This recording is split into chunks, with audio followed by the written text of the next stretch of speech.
ফাতেমা রানের উপরে মাথা রেখে শুয়ে আছেন আলী, আর হযরতে ফাতেমা কোরআন তিলাওয়াত করতেছেন। কি করতেছেন? ওই সময় তিলাওয়াত করতে করতে আসছে পুরুষেরা 4 বিয়ে করতে পারবে, এই আয়াত আসছে, পড়তেছেন ফাতেমা। যখন এই আয়াত আসছে, এই আয়াত আস্তে করে জোরে আওয়াজ না দিয়া আস্তে আস্তে করে চলে যেতেছে, আলী যেন না শুনে। কারণ আলী শুনলে তো 4 বিয়ের কথা। আলী কইতেছে, ফাতেমা আমি শূন্য লইছি, এটা তুমি আসতে বল, আমি ঘুমে না, কিন্তু আমি সজাগ আছি।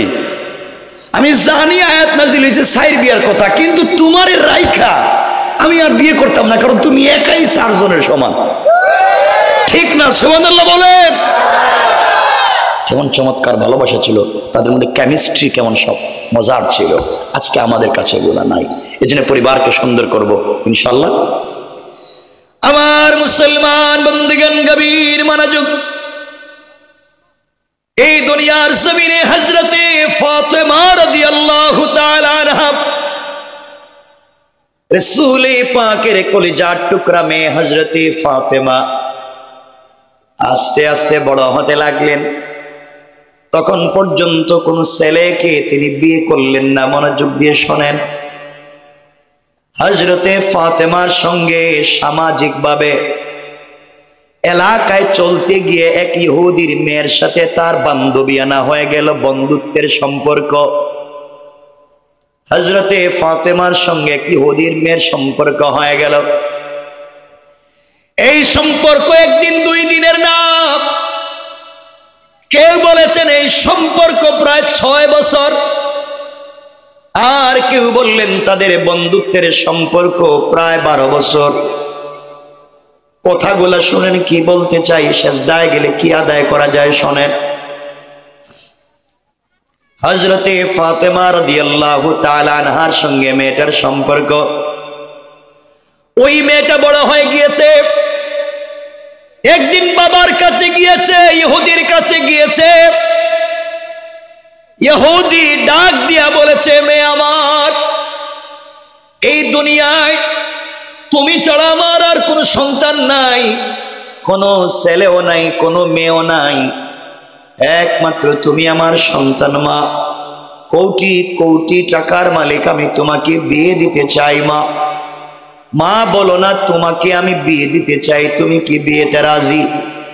ইহুদির মেয়ে ডাক দিয়া বলছে, বাবা আপনি আমার জন্য ছেলে ঠিক করেছেন, আমি কেন রাজি হব না? ইহুদি বলছে, মারে তাহলে শোনো, এই জামানার এই পৃথিবীর সব থেকে বড় শিল্পপতির ছেলে এক ইহুদির সন্তান, তাকে তোমার জন্য পাত্র হিসাবে নির্ধারণ করেছি। মা, এমন সময় মেয়ে ডাক দিয়া বলছে, আব্বা জান আপনি আমার জন্য ছেলে ঠিক করেছেন, বাবা আজকের দিন আর রাত্রের সময় আমাকে দেন, আগামী কালকে আপনাকে ফাইনাল ডিসিশন জানাইয়া দেব। মেয়েটা বাবার কাছ থেকে বিদায় নিয়া সারা রাত ঘুমাতে পারে নাই। সকালবেলা ফাতেমার বাড়িতে চলে এসেছে। হযরতে ফাতেমাকে ডাক দিয়া বলেছে, বোন আমার, এই পৃথিবীতে 12 বৎসর থেকে তোমার সঙ্গে আমার সম্পর্ক, দীর্ঘদিনের সম্পর্কে তুমি কোনোদিন আমাকে অন্যায় পরামর্শ দেও নাই, তুমি কোনোদিন আমাকে খারাপ পথে যেতে দেও নাই। আমি ইহুদি, তুমি মুসলিম, কিন্তু সৃষ্টির ভিতরে তোমার মতো আমানতদার ভদ্র কোনো মেয়ে পাই নাই। ও ফাতেমা, আজ তোমার কাছে এসেছি আমার জিন্দগির সবথেকে বড় সিদ্ধান্ত নেওয়ার জন্য। তোমার কাছ থেকে পরামর্শ নিয়ে আমার লাইফের পূর্ণাঙ্গ টার্গেট ফিল আপ করতে চাই। ফাতেমা বলছেন, বোন রে, কি জানতে চাও, কি পরামর্শ নিতে চাও বলো। মেয়ে ডাক দিয়া বলেছে, ফাতেমা আমার বাবা আমার জন্য ছেলে ঠিক করেছে, আমাকে বিয়ে দিতে চায়। এক ইহুদির ছেলে পয়সাওয়ালা কোটিপতির ছেলেকে কাছে আমাকে বিয়ে দিতে চায়। বোন রে, তুমি বলো না আমি এই বিয়েতে রাজি হব কিনা। আমি পৃথিবীতে কাউকে আমানতদার বিশ্বস্ত মনে করি না, একমাত্র তোমাকেই যতটুকুন মনে করি। বলো না, আমার জিন্দেগির সব থেকে বড় সিদ্ধান্ত তোমার পরামর্শ নিতে চাই। এবার ফাতেমা ডাক দিয়া বলছেন, বোন রে, তুমি ইহুদি, আমি মুসলিম, তোমার পার্সোনাল লাইফে আমি কোনো পরামর্শ দিতে চাই না। মেয়ে ডাক দিয়ে বলছে, বোন রে, আমার পার্সোনাল লাইফ হতে পারে, এই সৃষ্টিতে তোমাকে যত ভালোবাসি আর কাউকে না। কারণ তোমার যে চরিত্র, তোমার যে আদর্শ 12 বছরে দেখেছি বোন। আমি ইহুদি হতে পারি, তোমার মতো ভালো মানুষ আর নাই। আমার মন বলছে তুমি যদি আমাকে উত্তম পরামর্শ দাও, এটাই হবে উত্তম পরামর্শ। ভালো মানুষের কাছে থাকলে খারাপ মানুষও ভালো হয়। এবার ফাতেমা ডাক দিয়ে বলছেন, বোন রে, আমার মন বলছে তোমার বাবা যেহেতু ছেলে ঠিক করেছে, আমার মন বলছে তুমি বিয়েতে রাজি হয়ে যাও। কারণ পৃথিবীর কোনো বাবারা চায় না তার মেয়ে কষ্টে থাকুক, পৃথিবীর সব বাবারাই চায় মেয়েগুলা ভালো থাকুক। আমার মন বলছে তোমার বাবা যা করেছেন সব ঠিক করেছেন, মেনে নাও। কথা বুঝছেন নি? বাংলাদেশে রইলে, বাংলাদেশের কোনো মেয়ের কাছে গিয়ে যদি বাপ কইতো, মা তোমার জন্য তো ছেলে ঠিক করেছি, ছেলেটা খুব স্মার্ট, পয়সাওয়ালা, অথবা ছেলেটা আলেম, অথবা খুব ভদ্র, আমি তোমার জন্য ঠিক করেছি, তুমি কি বিয়েতে রাজি? মেয়ে কই, বাবা I am sorry, don't disturb, আমাকে আপনি ডিস্টার্ব করবেন না। আপনি আমাকে আজকে বলতেছেন বিয়ের জন্য, আমি তো 5 বছর আগে বল্টুর ছেলের সাথে প্রেম করি। কথা কোন না কেড়ে, আমি কতদিন বিষ্ণন্দী ফেরিঘাটে গিয়া বাদাম খাইলাম, চটপটি খাইলাম, ফুচকা খাইলাম, এরে আপনি চিনেন না, খামসাইরা লইছি আগে। এইটাও কইতেছে ঠিক, তোমরা খারাপ হয়ে যেতেছ, তোমরা খারাপ হয়ে যেতেছ, বুঝতেছ। আমার মুসলমান বন্ধুগণ, কথাগুলো দিল দিয়ে শোনেন। হযরতে ফাতেমাকে মেয়েটা বলছে, বোন রে, তুমি বলেছো বাবা যেই ছেলেকে ঠিক করেছেন তাকে বিয়ে করতে আমি রাজি বোন, কিন্তু আমার একটা শর্ত আছে। ফাতেমা বললেন, শর্ত বলো তো কি? মেয়েটা ডাক দিয়ে বলছে, ফাতেমা, আমার শর্ত হলো তুমি যদি আমার বিয়েতে যাও, আমি যখন নতুন বধূর মতো সেজে গুজে বসে থাকব, তুমি যদি আমার পাশে বসে থাকো আমি বিয়েতে রাজি। তুমি যদি আমার বিয়েতে না যাও, জীবনে বিয়েই করব না। এবার ফাতেমা ডাক দিয়া বলছেন, বোন রে, তুমি ইহুদি, আমি মুসলিম, আমি যদি তোমার বিয়েতে যাই, আমার বাবাকে মানুষ টিটকারি করবে, আমার বাবাকে মানুষ গালি দিবে। তোমার বিয়েতে যারা আসবে, আমি মুসলিম গেলে তোমাকেও মানুষ গালি দিবে, এই জন্যে আমি বিয়েতে যেতে পারি না। মেয়েটা ডাক দিয়া বলছে, বোন রে, তাহলে তুমি শোনো ফাতেমা, তুমি যদি আমার বিয়েতে না যাও, আমি মনে করি তুমি বিয়েতে গেলে আমাকে আশীর্বাদ করবা। এই পৃথিবীতে তোমার মতো ভদ্র মেয়ে হতে পারে না, তুমি আমার বিয়েতে যাও, আমি চাই। ও ফাতেমা, তুমি যদি বিয়েতে না যাও, এই পৃথিবীর কোন ছেলেকে কোনোদিন আমি বিয়ে করব না। এবার ফাতেমা বিগি হয়ে গেলেন, ডাক দিয়া বললেন, বোন ইনশাআল্লাহ যাও, আমি তোমার বিয়েতে যাব। মেয়েটা চলে গিয়েছে, বাবার কাছে গিয়ে বলছে, আব্বা জান, আপনি আমার জন্য ছেলে ঠিক করেছেন, বাবা আমি বিয়েতে রাজি। ইহুদি খুশি হয়ে গিয়েছে, সবাইকে দাওয়াত শুরু করে দিয়েছে। আমার একমাত্র মেয়ে, আর কোনো সন্তান নাই। মেয়েটা বিয়েতে রাজি হয়ে গেছে, বাবার কোনো কষ্ট নাই। মেয়ে ডাক দিয়া বলছে, আব্বা জান, আমি বিয়েতে রাজি, কিন্তু আমার একটা শর্ত আছে। বাবা বলছে, মারে কি শর্ত? কি শর্ত দিবা? সবই তো তোমার জন্য আমার। মেয়ে ডাক দিয়া বলছে, আব্বা দুনিয়ার কোন জিনিস দিয়ে শর্ত চাই না, আমি বিয়েতে রাজি। মুহাম্মদ ইবনে আব্দুল্লাহর মেয়ে ফাতেমাকে আমার বিয়েতে ইনভাইট করেছি, দাওয়াত করেছি, ও আমার বিয়েতে আসবে, এই জন্যে আমি রাজি। ও যদি বিয়েতে না আসে আমি রাজি না। এই কথা শুনে ইহুদির রক্ত যেন মাথায় উঠে গেল। জাগ দিয়ে বলেছে, মুহাম্মদ আমার জাত শত্রু, সারা জিন্দেগি তার সঙ্গে শত্রুতা আমি করলাম, সে নতুন ধর্মের দাওয়াত দিয়ে এটা মানতে পারি না, সে আমাদের ধর্মের বিরুদ্ধে চলে গিয়েছে, মানতে পারি না। তার মেয়েকে তোমায় আমার বাড়িতে ইনভাইট করেছ রে মেয়ে, প্রয়োজনে পুরা জিন্দেগি তোমাকে বিয়াই দিতাম না, এরপরও ফাতেমাকে আমার বাড়িতে আসতে দিব না। মেয়ে ডাক দিয়া বলছে, আব্বা জান, এটা কি আপনার ফাইনাল ডিসিশন? ইহুদি বলছে, এটাই আমার ফাইনাল ডিসিশন। মেয়ে বলছে, বাবা তাহলে শোনো, আপনি ফাইনাল বলে দিয়েছেন, আমিও ফাইনাল বলে দিতে চাই। ফাতেমা যদি আমার বিয়েতে না আসে, এই পৃথিবীর কোনো ছেলেকে কোনোদিন আমি বিয়ে করব না। আল্লাহু আকবার। কষ্ট হইতেছে, দেখতে দিব, কিছু একটা কইবেন তো। আমার মুসলমান বন্ধুগণ, কথাগুলো শোনেন। এক পর্যায়ে ইহুদি কৌশল শুরু করে দিয়েছে। একমাত্র একটা মেয়ে আমার, মেয়েকে যদি আমি বিয়ে দিতে না পারি, মানুষের কাছে মুখ দেখাবো কেমনে? আর মেয়ে বলছে ফাতেমা ছাড়া বিয়ে করবে না, কি করা যায়? এবার মেয়েকে ডেকে এনে কৌশল করে বলছে, মারে ফাতেমা তোমার বিয়েতে আসুক, আমার কোনো আপত্তি নাই, কিন্তু আমারও শর্ত আছে। মেয়ে ডাক দিয়ে বলছে, আব্বাজান বলেন না আপনার কি শর্ত? ইহুদি ডাক দিয়ে বলছে, মারে তোমার বিয়েতে যাদেরকে ইনভাইট করেছি সবাই টাকাওয়ালা, পয়সাওয়ালার ছেলে মেয়ে, কোটি টাকার মালিক, সবাই তোমার বিয়েতে আসবে। মুহাম্মদের মেয়ে তো গরিবের মেয়ে, 3 বেলা 1 বেলা খাবার পায় না।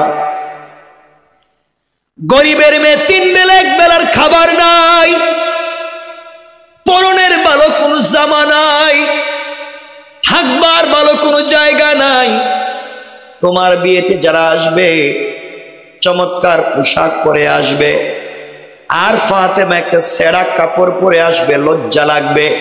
আমার শর্ত হলো ফাতেমা যদি তোমার বিয়েতে আসতে হয়, সেও যেন একটা নতুন পোশাক পরে আসে, জামা পরে আসে। মেয়েটা দৌড়াইয়া ফাতেমার কাছে এসে ডাক দিয়া বলেছে, ফাতেমা তুমি আমার বিয়েতে যাও, আমার বাবা চায় না, আমার বাবা মানতে চায় না, একটা শর্তে রাজি হয়েছে, যদি তুমি আমার বিয়েতে নতুন পোশাক পরে যাও, নতুন জামা পরে যাও, তাহলেই সে রাজি। ফাতেমা চোখের পানি ছেড়ে বললেন, বোন রে, আমি গরিব মানুষ, 3 বেলা 1 বেলা খাবার পাই না, আমার বাবার কাপড়েই তো কতগুলা জোড়া তালি দেয়া, আমি কোথায় নতুন জামা পাবো? আমার ঘর নাই, বাড়ি নাই, যার করে মাসের পর মাস চলে যায়, চুলায় আগুন জ্বলে না, আমি কোথায় নতুন জামা পাই? নতুন জামাও পাবো না, তোমার বিয়েতেও যেতে পারবো না। ও বোন, তুমি চলে যাও, আমি তোমার বিয়েতে যেতে পারবো না। এবার ইহুদির মেয়েটা ফাতেমাকে জড়াইয়া ডাক দিয়ে বলছে, বোন রে, তুমি না আমাকে বলেছো তোমার একজন প্রেমিক আছে, যার সঙ্গে তুমি সম্পর্ক করেছ, যাকে পাওয়ার জন্য সারা রাত জেগে জেগে তার কদমে সেজদা করো। তুমি না আমাকে বলে দিয়েছ তোমার একজন সৃষ্টিকর্তা আছে, আল্লাহ। তুমি না বলেছ যাকে না দেখে সারাদিন রোজা রাখো, যাকে না দেখে গভীর রাত্রে তার কদমে সেজদা করো, না দিকা তুমি তাকে মানছ। তুমি না আমাকে বলেছ তোমার আল্লাহ তোমার বাপকে উহুদ পাহাড় পরিমাণ স্বর্ণ দিতে চাইছে, তুমি না আমাকে বলেছো আসমান জমিন তোমার আল্লাহ বানাইছে, তুমি না আমাকে বলেছো তোমার আল্লাহর ক্ষমতা বড়, পাওয়ার বহুত বেশি। ও ফাতেমা, সব যদি সত্য হয়, তুমি আমাকে বলেছো তুমি যখন গভীর রাত্রে নামাজের সিজদায় গিয়ে কুরআন থেকে সূরা ফাতিহা তিলাওয়াত করো, তুমি আমাকে বলেছো তোমার প্রত্যেকটা আয়াতের শেষে আল্লাহ জবাব দিয়ে দে আল্লাহু আকবার বলেন। ও ফাতেমা, এত কিছু যে আল্লাহ করতে পারে, তোমাকে কি একটা জামা দিতে পারবে না? যে আল্লাহর এত ক্ষমতা, সে আল্লাহ কি তোমাকে একটা জামা দিতে পারে না? তুমি না আমাকে বলেছো তোমার আল্লাহকে সিজদায় গিয়ে বললে কবুল হয়ে যায়। দেখি না, জীবনে তো দেখি না তুমি কিছু আদায় করতে পারো কিনা। এবার ফাতেমা আবেগী হয়ে গেলেন, আল্লাহর নাম শুনে আবেগী হয়ে গিয়েছেন। মেয়েটাকে ডাক দিয়ে বলছেন, বোন রে, ইনশাআল্লাহ আমি তোমার বিয়েতে যাব এবং এই পৃথিবীর সব থেকে দামি কাপড় পরে যাব। সুবহানাল্লাহ, জোরে পড়েন। রাত্র লম্বা হচ্ছে, আমি ঘড়িতে দেখতেছি দেরি হবে, আপনাদের কষ্ট হইতেছে, আমি লম্বা করতে চাচ্ছি না। কিন্তু আমার বন্ধুগণ কথাগুলো শুনেন। মেয়েটা চলে গিয়েছে, ধরেন বিয়ে আগামীকালকে, মধ্যখানের ওয়াজ বাতিল, মধ্যখানের সব বাদ দিয়ে দিলাম, আগামীকালকে বিয়ে। কোন দিন? মাঝখানের এগুলা বাদ, কাপড় কিনা, জুতা মোজা কিনা, দাওয়াত দেওয়া সব বাদ। কারণ এগুলা বলতে তো সময় লাগবে।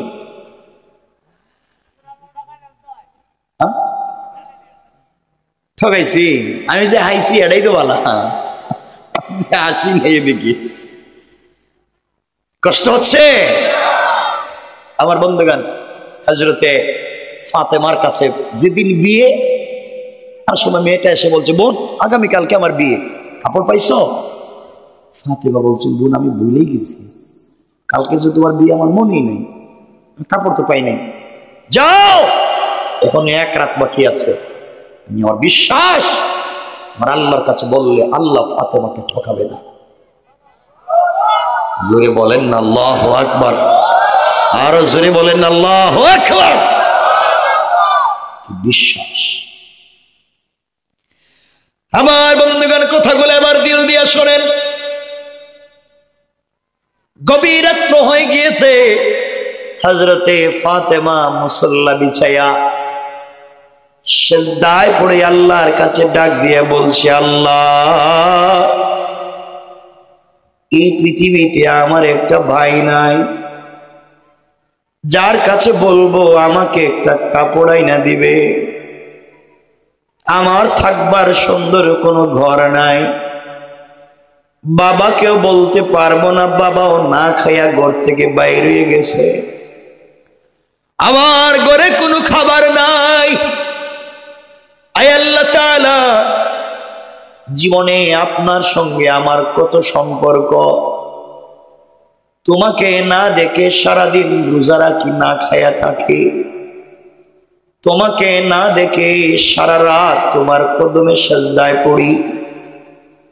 তুমি বলেছো হারাম খাওয়া যাবে না, ফাতেমা হারাম ধরে না, তুমি যা বলেছো সব ফাতেমা করে। আয় আল্লাহ তাআলা, বিনিময়ে তোমার কাছে জিন্দেগিতে কিছুই চাইল না। আয় আল্লাহ, তোমার কাছে গাড়ি চাই নাই, বাড়ি চাই নাই, সম্পত্তি চাই নাই। আজ আমি ফাতেমা দীর্ঘদিনের সম্পর্কে তোমার কাছে ছোট্ট একটা জিনিসের আবদার করতে চাই। আয় আল্লাহ তাআলা, এতদিনের সম্পর্কে কোনোদিন একটা কথাও বলি নাই, আজ আমি তোমার কাছে ছোট্ট একটা জিনিসের আবদার করব। এটা আমার চাহিদা পূরণের জন্য না, আমার সৌন্দর্য বাড়াবার জন্য না, আমার বাবা দ্বীনের দাওয়াত নিয়ে বাহিরে যায়, মানুষের ঘরে ঘরে বাজারে মার্কেটে দ্বীনের দাওয়াত দেয়। আমি মেয়ে হওয়ার কারণে যেতে পারি না। আয় আল্লাহ তাআলা, আজ আমি তোমার কাছে একটা জিনিসের আবদার করব, একটা মাত্র কাপড়ের আবদার করব, একটা কাপড়। দেখি না লম্বা দিনের সম্পর্কে তুমি আমাকে সত্যি ভালোবাসো কিনা। আয় আল্লাহ, এই দুনিয়ায় তুমি ছাড়া আমার আর কেউ নাই। রাত্র হয়ে গেলে তোমার কদমে সেজদায় পড়ে যাই, গুনগুন করে ডাক দিয়ে বলি, আল্লাহ কে আছে? তুমি ছাড়া কেউ নাই। আয় আল্লাহ, আমাকে একটা নতুন পোশাকের ব্যবস্থা করে দাও। আগামী কালকে ইহুদির মেয়ের বিয়ে বাড়িতে যাব। আমার সৌন্দর্য বাড়াবার জন্যে না, আমার চাহিদা পূরণের জন্যে না। আমি ওই কাপড় পরে যখন ইহুদির মেয়ের বিয়ে বাড়িতে যাব, তখন ওই বাড়িতে যত মহিলারা আসবে, সকল মহিলারা যেন আমার কাপড়ের দিকে তাকাইয়া কালিমা পড়ে মুসলমান হয়ে যায়। আল্লাহু আকবার, জোরে বলেন আল্লাহু আকবার। আয় আল্লাহ তাআলা, আমার সৌন্দর্য বাড়াবার জন্য না, শুধুমাত্র দ্বীনের দাওয়াতের জন্য। এইভাবে ফাতেমা কান্না করে নামাজ শেষ করে সেজদা থেকে উঠে মুসল্লা রেখে দিয়েছে। কিছুক্ষণ পরে তার নাকের মধ্যে যেন আলাদা একটা ঘ্রাণ লাগে। ঘরের কর্নারে তাকাইয়া দেখে কে যেন ঘরের ভিতরে দুইটা কাপড়ের প্যাকেট রেখে চলে গিয়েছে।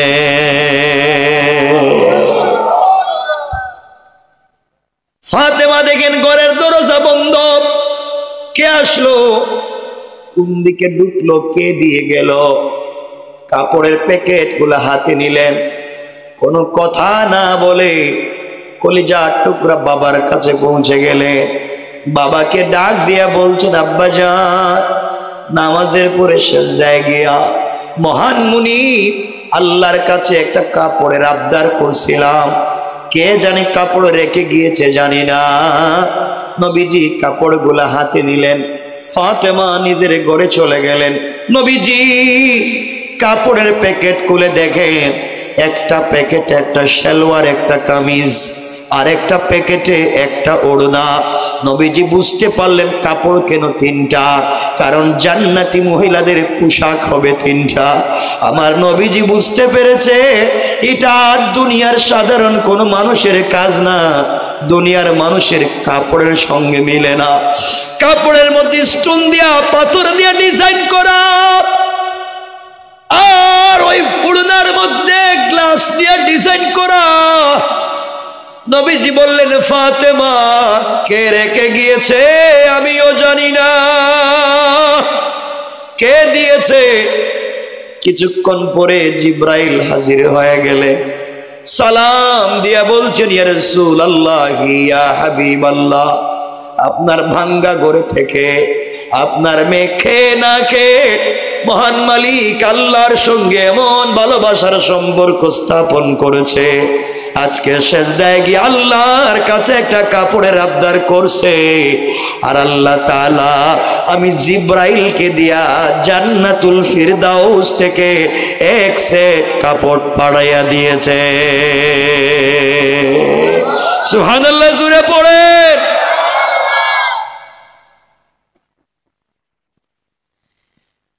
আমার রাসূল কতক্ষণ কান্না করলেন, আর হযরতি ফাতিমাকে জড়াইয়া কতক্ষণ কাঁদলেন। এরপরে কাপড় হাতে দিয়ে বলছেন, মারে নেও কাপড় নিয়ে যাও, কালকে বিয়েতে যাইবা, অবশ্যই তুমি পর্দার সঙ্গে যাইবা। পরের দিন হযরতে ফাতেমা বিয়ে বাড়িতে যাচ্ছেন। একে তো বিশ্ব নবীর মেয়ে, আল্লাহ যাকে জান্নাতি মহিলাদের সরদারিনী বানাতে চায়, আল্লাহ যাকে হাসান হুসাইনের মা বানাতে চায়, আল্লাহ যাকে আলীর স্ত্রী বানাতে চায়, ওই মেয়েটা আজ জান্নাতি পোশাক পরেছে। জান্নাতি পোশাক পরে যখন ইহুদির মেয়ের বিয়ে বাড়িতে ঢুকে গেলেন, রুমের ভিতরে যখন ঢুকেছে, পুরাটা ঘর জান্নাতুল ফিরদাউসের কাপড়ের সুঘ্রাণে আর জান্নাতুল ফিরদাউসের কাপড়ের আলোতে পুরা ঘর আনন্দিত আলোকিত সুঘ্রাণে মুখরিত হয়ে গিয়েছে।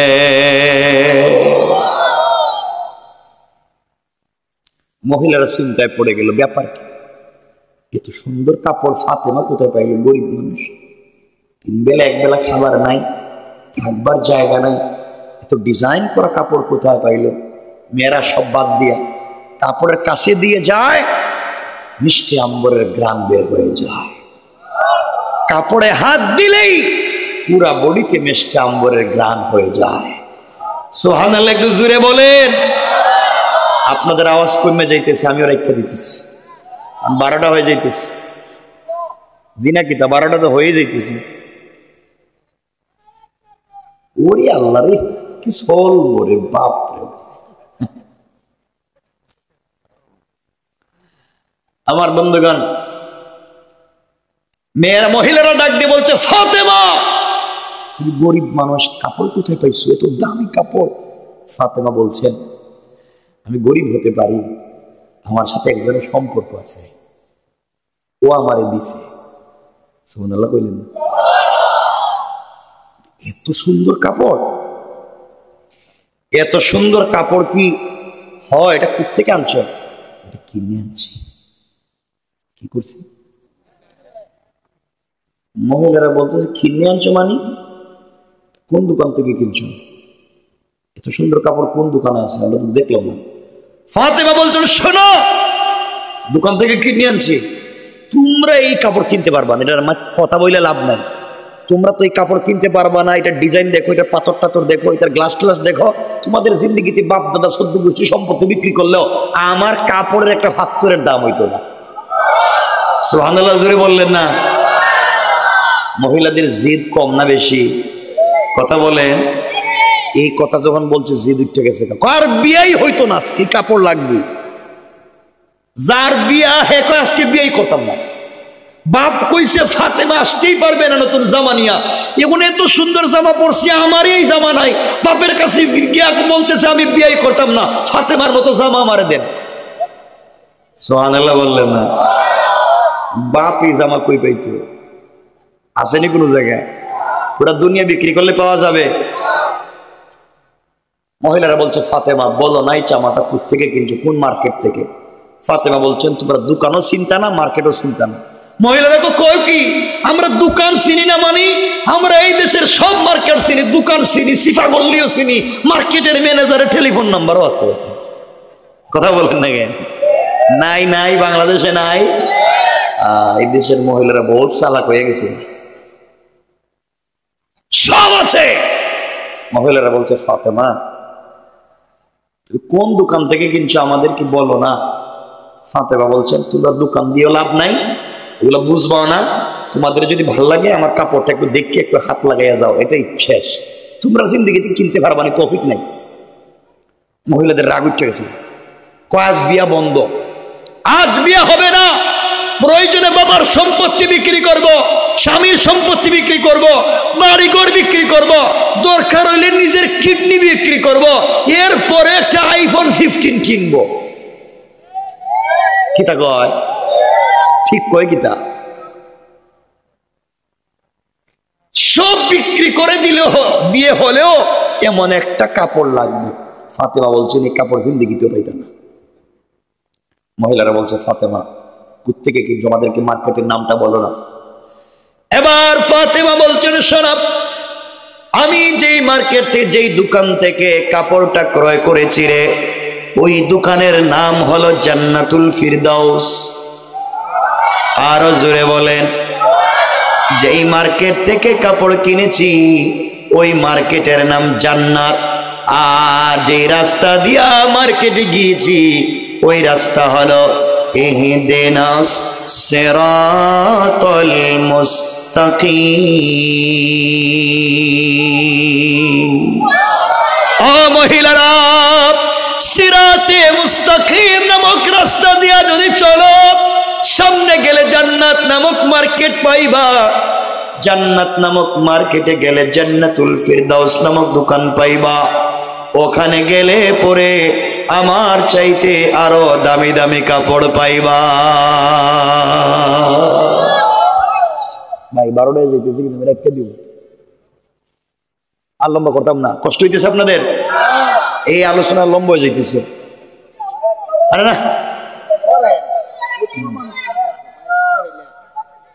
হ্যাঁ, আরে না, শুধু চলেন, এটা কি প্লাস্টিক?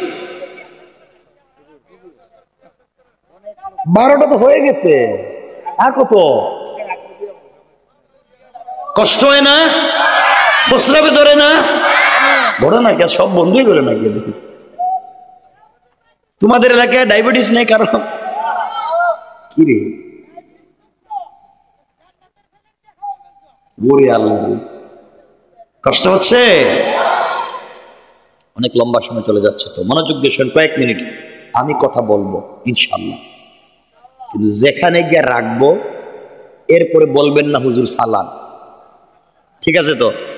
আমার কথা দেন, ঠিক আছে তো? এই জায়গা মতো আইলেন, এটা না হচ্ছে ওয়াদা।